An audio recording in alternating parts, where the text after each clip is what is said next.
Hi friends, in the recently concluded Incendios, the cultural meet, some of the students, undergraduate students, told me that I'm a very good mentor.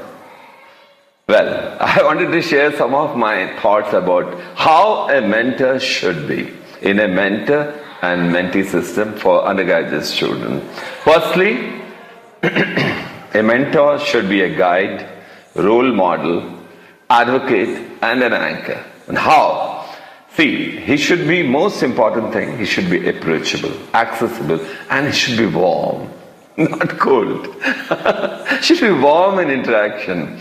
And approachability should be very, very good. Plus. And he should have a welcoming demeanor. And he should encourage his students to speak freely. That's very important. Create an environment where no question is considered a trivial.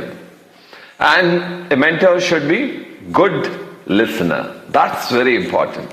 Give the student your full attention. How? Avoiding interruption.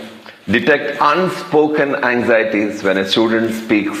Find out what are the anxieties in him. And you should be professionally exemplary. There's no doubt about it. Punctuality should be perfect in a mentor. Ethically conduct should be perfect. Respect for patients and colleagues should be there in the mentor. And humility, despite good experience. That should be very important. And he should teach evidence-based medicine. That's very, very. Clinical reasoning should be absolutely evidence-based.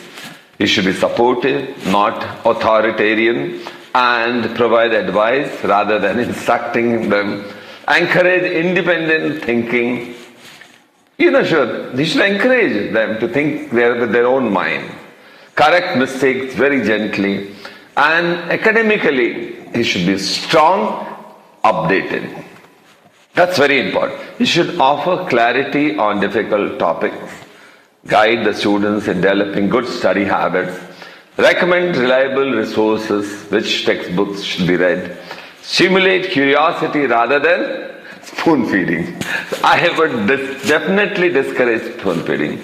The mentor should be observant and proactive. He should be good mentor, monitoring attendance of the students, especially academic progress.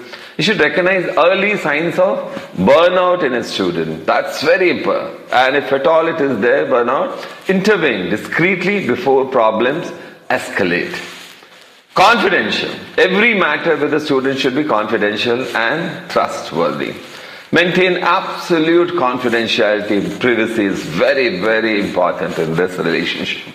Mentor and mentee. Avoid discussing mentee's problems with others. Reassure the student that the privacy is respected. And he should do it, not just telling and writing in words. Balance and non-judgment. Absolutely. Avoid bias and favoritism. You should understand individual differences in students. Not all the fingers are same, isn't it? All different.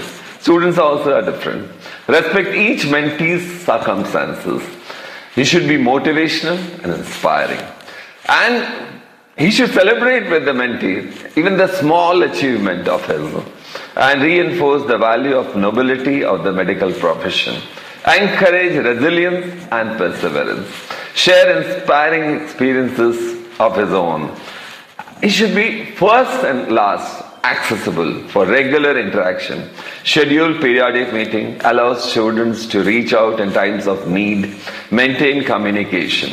In one sentence, what I have said, the mentor in MBBS should be approachable, empathetic, academically sound, ethically upright, patient, confidential, non-judgmental, and genuine. For the period, students, holistic development. Holistic, that's very, very important. Underscore. Thanks for patient listening. Bye-bye. Take care.